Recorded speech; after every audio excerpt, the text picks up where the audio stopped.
Welcome to rhythm of learning. ഇന്നത്തെ ക്ലാസ്സിൽ നമ്മൾ പഠിക്കാൻ പോകുന്നത് ഉത്തര മഹാസമുദ്രം എന്ന് പറയുന്ന ടോപ്പിക്കിനെ കുറിച്ചാണ്. അപ്പൊ ക്ലാസ്സിലേക്ക് കടന്നാലോ. എന്താണ് ഉത്തര മഹാസമുദ്രം എന്ന് പറയപ്പെടുന്നത്? എന്താണ്? അതായത് സിന്ധു, അതുപോലെ തന്നെ ഗംഗ, ബ്രഹ്മപുത്ര നദികളുടെയും അവയുടെ പോഷക നദികളുടെയും അവസാദങ്ങളുടെ നിക്ഷേപ ഫലമായിട്ട് ഉണ്ടായിട്ടുള്ള സമതല പ്രദേശമാണ് എന്ത്? ഉത്തര മഹാസമുദ്രം. അപ്പൊ വളരെ ഇമ്പോർട്ടന്റ് ആയിട്ടുള്ള ഒരു ടോപ്പിക്കാണ് ഉത്തര മഹാസമുദ്രം എന്ന് പറയുന്നത്. ഉത്തര മഹാസമുദ്രവുമായിട്ട് റിലേറ്റഡ് ആയിട്ട് പല ചോദ്യങ്ങളും നമുക്ക് ചോദിക്കാറുണ്ട്. അപ്പൊ ഉത്തര മഹാസമുദ്രം എന്ന് പറയുന്നത് എന്താന്നാ പറഞ്ഞേ? 3 പ്രധാനപ്പെട്ട നദികൾ ഏതാണ്? സിന്ധു, ഗംഗ, ബ്രഹ്മപുത്ര. അതായത് നമ്മുടെ ഹിമാലയൻ നദികളാണ് അല്ലെ. ഏതൊക്കെ? സിന്ധു നദി, അതുപോലെ തന്നെ ഗംഗാ നദി, അതുപോലെ തന്നെ ബ്രഹ്മപുത്ര നദി.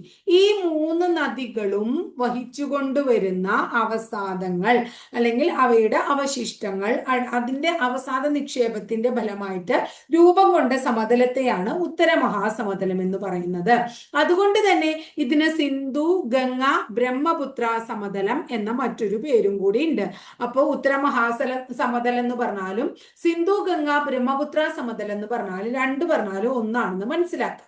ഇനി ഇന്ത്യൻ സമ്പദ് വ്യവസ്ഥയുടെ എന്താണ്? ഇന്ത്യൻ സമ്പദ് വ്യവസ്ഥയുടെ നട്ടെല്ല്, ഇന്ത്യൻ സമ്പദ് വ്യവസ്ഥയുടെ നട്ടെല്ല് എന്ന് വിശേഷിപ്പിക്കുന്നത് ഏതിനെയാണ്?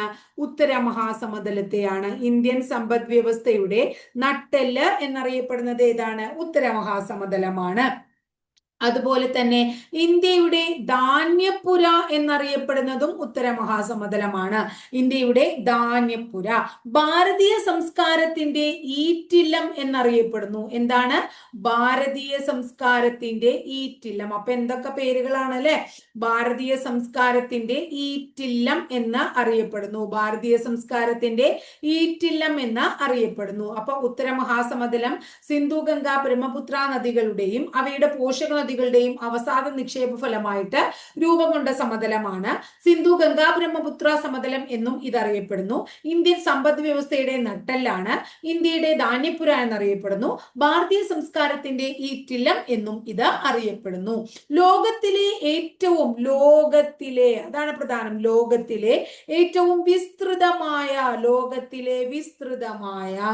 എക്കൽ സമതലമാണ്. ലോകത്തിലെ ഏറ്റവും വിസ്തൃതമായ എക്കൽ സമതലം ഏത് എന്ന് ചോദിച്ചു കഴിഞ്ഞാൽ ഉത്തര മഹാസമുദ്രം പറയണം. ലോകത്തിലെ ഏറ്റവും വിസ്തൃതമായ എക്കൽ സമതലമാണ് ഉത്തര മഹാസമുദ്രം. ഇന്ത്യയിലെ ഏറ്റവും വലിയ കാർഷിക ഭൂമിയാണ്. ഇന്ത്യയിലെ ഏറ്റവും വലിയ കാർഷിക ഭൂമി എന്നറിയപ്പെടുന്നതും ഏതിനെയാണ്?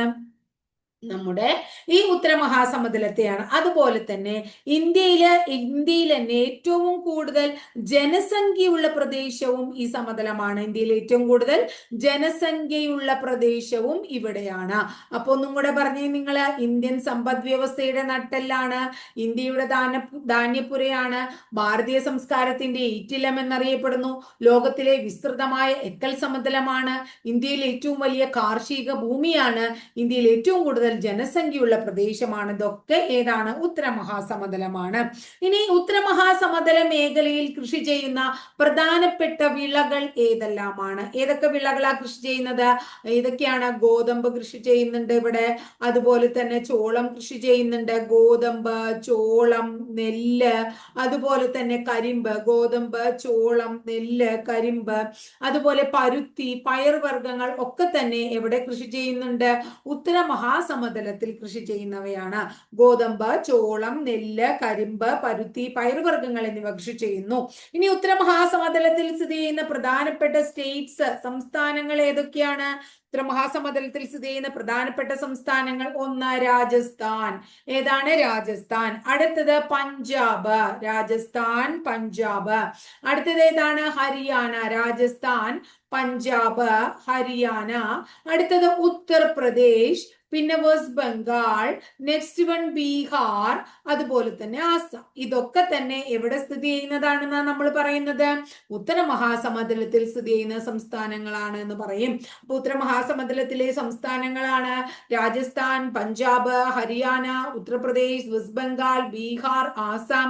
ഉത്തർപ്രദേശ് അല്ല, ഈ ഉത്തര മഹാസമതലത്തിൽ കാണപ്പെടുന്ന വിളകളാണ് അവിടെ കൃഷി ചെയ്യുന്നത്. ഗോതമ്പ്, ചോളം, നെല്ല്, കരിമ്പ്, പരുത്തി, പയറുവർഗ്ഗങ്ങൾ, അതൊക്കെ അവിടെ കൃഷി ചെയ്യുന്നുണ്ട് അല്ലെ. ഇനി അതുപോലെ തന്നെ ഇന്ത്യയിലെ ഏറ്റവും വലിയ കാർഷിക ഭൂമിയാണ്, അതുകൊണ്ടാണ് ഇത്രയും കുറെ കാര്യങ്ങളൊക്കെ അവിടെ കൃഷി ചെയ്യുന്നു എന്ന് പറയുന്നത്. ഇനി ഉത്തര മഹാസമതലത്തില് ഉത്തര മഹാസമതലം പറയുമ്പോൾ അവിടെ ഗംഗാ സമതലം, അതുപോലെ തന്നെ ബ്രഹ്മപുത്ര സമതലം, സത്ലജ് സമതലം, ഇതൊക്കെ സ്ഥിതി ചെയ്യുന്നത് ഉത്തര മഹാസമതലത്തിൽ തന്നെയാണ്. ആ ഗംഗാ സമതലത്തിന് താഴെയായിട്ടാണ് എന്ത് കാണപ്പെടുന്നത് എന്നാ പറയണേ? സുന്ദർബൻ ഡെൽറ്റ. സുന്ദർബനെ കുറിച്ച് നമ്മൾ കൂടുതലും മുമ്പ് പറഞ്ഞിട്ടുള്ളതാണ്, അപ്പൊ അത് പറയുന്നില്ല ഞാൻ. ഗംഗാ സമതലത്തിന്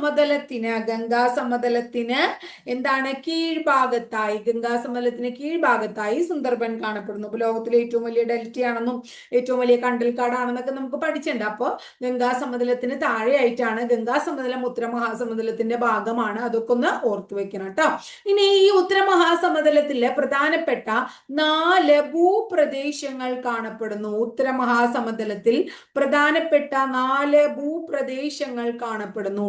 ഉത്തര മഹാസമതലത്തിലെ പ്രധാനപ്പെട്ട 4 ഭൂപ്രദേശങ്ങൾ: ഒന്ന് ബാബർ, ഒന്നിനെ നമ്മൾ വിളിക്കും ബാബർ. ഒരു ഭൂപ്രദേശം എന്താണ്? ബാബർ ആണ്.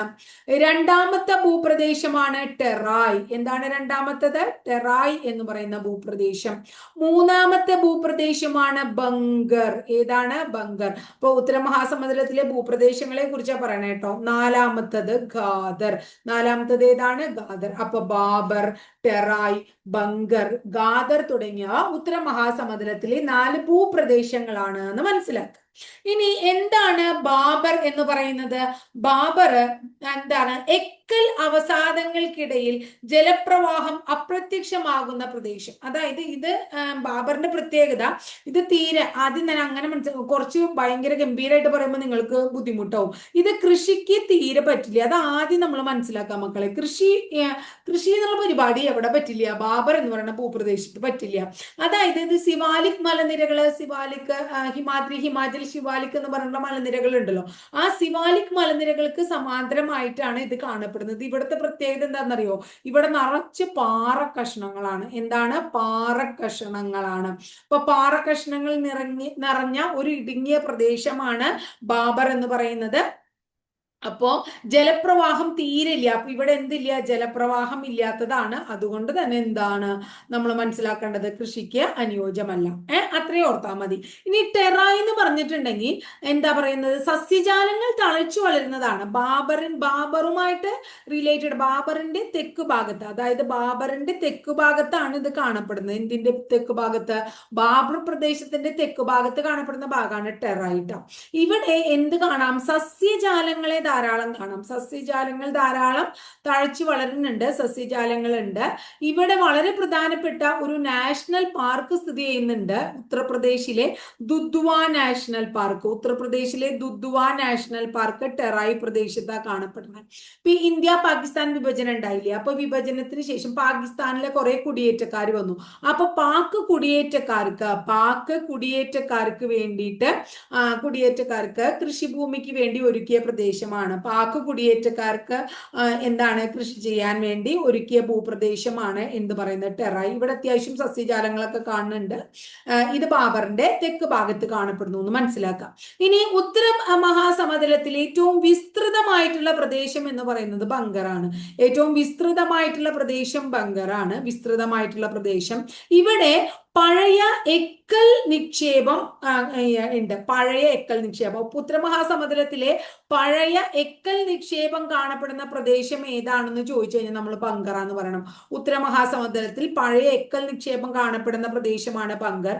അതുകൊണ്ട് തന്നെ എന്താ പറയുന്നത്, ഇവിടെ ഒരു എക്കൽ നിക്ഷേപമൊക്കെ കാണപ്പെടുന്നുണ്ടെങ്കിലും ഇവിടെ കാൽസ്യം കാർബണേറ്റ്, എന്താ സാധനം കാൽസ്യം കാർബണേറ്റ് എന്ന് പറഞ്ഞാൽ ചുണ്ണാമ്പ് കല്ല് അല്ലെ.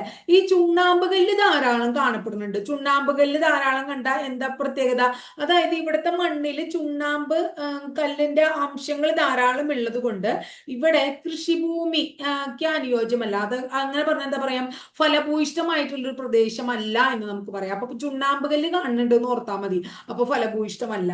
പഴയ എക്കൽ നിക്ഷേപമൊക്കെ കാണപ്പെടുന്നുണ്ട്, പക്ഷെ ചുണ്ണാമ്പ് കല്ലുള്ളതുകൊണ്ട് കൃഷിക്കൊന്നും അത്ര നല്ലതല്ല, ഫലഭൂയിഷ്ടിയില്ല. പക്ഷേ ഏറ്റവും കൂടുതൽ കൃഷിക്ക് അനുയോജ്യമായത്, ഏറ്റവും കൂടുതൽ ഏറ്റവും വളരെ ഇമ്പോർട്ടന്റ് ആയിട്ട് കൃഷിക്ക് അനുയോജ്യമായത് ഏതാണ്, ഖാദർ എന്ന് പറയുന്ന മണ്ണാണ്. എന്താണ്, പുതുതായി നിക്ഷേപിക്കുന്ന ഉത്തരമഹാസമതലത്തിൽ പുതുതായി നിക്ഷേപിക്കുന്ന എക്കൽ മണ്ണ്, പുതിയതായി നിക്ഷേപിക്കുന്ന എക്കൽ മണ്ണിനെ പുതിയ എക്കൽ മണ്ണിനെ ഖാദർ എന്ന് വിളിക്കുന്നു. പഴയ എക്കൽ മണ്ണിനെ എന്ത് വിളിക്കുന്നു, ബങ്കർ എന്ന് വിളിക്കുന്നു. അപ്പൊ പഴയ എക്കൽ നിക്ഷേപം ബങ്കറും പുതിയ എക്കൽ നിക്ഷേപം ഏതാണ്, ബാഗറുമാണ്.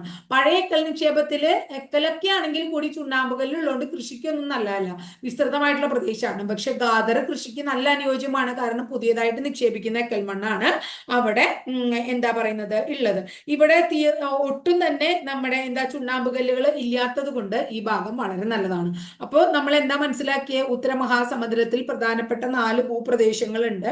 അപ്പോൾ ആ ഭൂപ്രദേശങ്ങളെ ബാബർ, ടെറായ്, ബങ്കർ, ഖാദർ എന്നൊക്കെ വിളിക്കുന്നു. ബാബറിൽ നിറച്ച് പാറക്കഷ്ണങ്ങൾ, ആ വെള്ളമില്ല, അപ്പൊ പിന്നെ കൃഷി ചെയ്യാൻ പറ്റില്ലല്ലോ.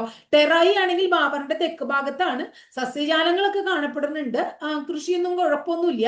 അവിടെ പാക കുടിയേറ്റക്കാർക്ക് വേണ്ടി കൃഷിഭൂമി ഒരുക്കിയതാണ് നമ്മള്. അവിടെ പ്രധാനപ്പെട്ട ഒരു നാഷണൽ പാർക്ക് ഉണ്ട്, ദുധ്വ നാഷണൽ പാർക്ക്, ഉത്തർപ്രദേശിലാണത്. ബങ്കർ എന്ന് പറഞ്ഞ വിസ്തൃതമായിട്ടുള്ള പ്രദേശമാണ് ഉത്തരമഹാസമതലത്തിലെ. പഴയ എക്കൽ നിക്ഷേപമൊക്കെ കാണപ്പെടുന്നുണ്ട്, പക്ഷെ ഫലഭൂയിഷ്ഠത കുറവാണ്, കാരണം ചുണ്ണാമ്പുകല്ല് ധാരാളം കാണപ്പെടുന്നുണ്ട്. ഇനി ഖാദർ എന്ന് പറഞ്ഞാൽ പുതിയതായിട്ട് നിക്ഷേപിക്കുന്ന എക്കൽ മണ്ണുള്ള പ്രദേശ, കൃഷിഭൂമിക്ക് വളരെ നല്ലതാണ്.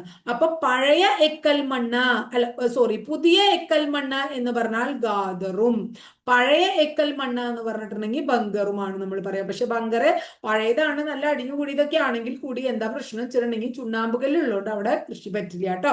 അപ്പൊ ഇത്രയാണ് ഉത്തര മഹാസമതലം എന്ന് പറയുന്ന ഭാഗത്തെ കുറിച്ച് നമുക്ക് പഠിക്കാനുള്ളത്. ഉത്തര മഹാസമതലം ക്ലിയർ ആയെന്ന് മനസ്സിലാവും അല്ലെ. അപ്പൊ ഉത്തര മഹാസമതലത്തെ കുറിച്ച് ഡീറ്റെയിൽഡ് ആയിട്ട് വായിച്ച് മനസ്സിലാക്കി നോട്ടൊക്കെ എഴുതണം എന്നുള്ളവർ എഴുതി വെച്ചോളൂ. ഈ ബാബർ, ടെറായ്, ബങ്കർ, ഖാദർ ഒക്കെ പ്രധാനമാണ്. ഇതുപോലെ നമ്മൾ ആദ്യം പറഞ്ഞില്ലേ പരീക്ഷയ്ക്ക്, ഇന്ത്യൻ സമ്പദ് വ്യവസ്ഥയുടെ നട്ടൽ എന്ന് വിളിക്കുന്നത് ഏതിനെയാണ്, ഭാരതീയ സംസ്കാരത്തിന്റെ ഈറ്റല്ലം, അതുപോലെ ഇന്ത്യയുടെ ധാന്യപുര, ലോകത്തിലെ ഏറ്റവും വലിയ വിസ്തൃതമായിട്ടുള്ള എക്കൽ സമതലം, ഇതൊക്കെ ഇന്ത്യയിലെ ഏറ്റവും വലിയ കാർഷിക ഭൂമി, ഇതൊക്കെ പരീക്ഷയ്ക്ക് ചോദിച്ചിട്ടുള്ള ചോദ്യങ്ങളാണ്. അപ്പോൾ വളരെ ഇമ്പോർട്ടന്റ് ആണ് എന്നുള്ളത് കൊണ്ട് തന്നെ അതിന്റെ ഇമ്പോർട്ടൻസ് കൊടുത്ത് നിങ്ങൾ പഠിക്കുക കേട്ടോ.